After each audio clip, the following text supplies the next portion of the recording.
The history has taught us that markets do recover after the war.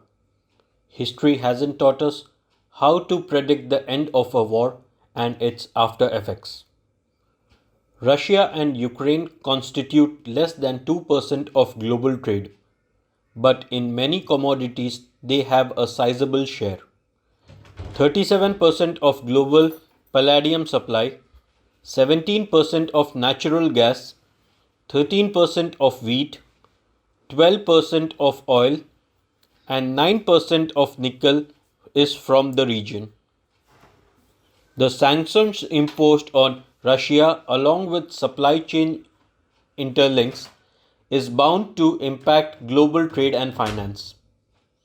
The continuing war in Ukraine has held the focus on nearly all markets. Sanctions on Russia have caused uncertainty across the Baltic exchange routes, most profoundly in the Black Sea. The United Kingdom passed a law banning all ships that have any connection to Russia from entering its ports. To calm oil markets, the IEA announced the release of 60 million barrels from its strategic reserves.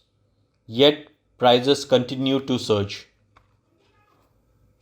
While retail inflation can be checked through a cut in excise duty on oil, it will disturb the government's budget.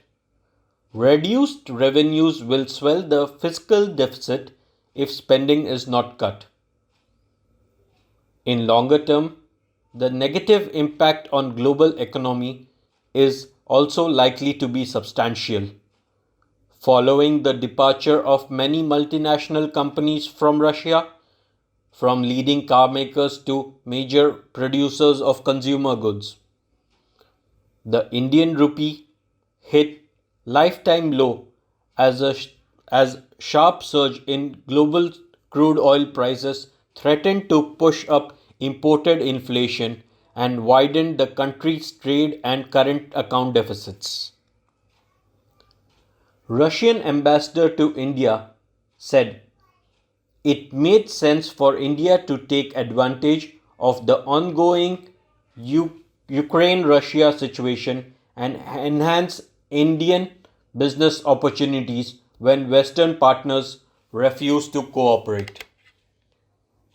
Local steel plate prices have made some impressive gains in the ship recycling destinations, especially in India and Bangladesh.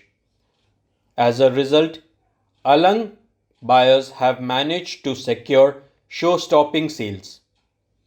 Chittagong continues to lead the way with some of the best rates witnessed in the subcontinent since the shipping boom of 2008, during which the world saw ship recycling prices exceed $800 per LDT. We are on a roller coaster ride, but don't leave the roller coaster in midway. In the end, you will be glad that you took a ride.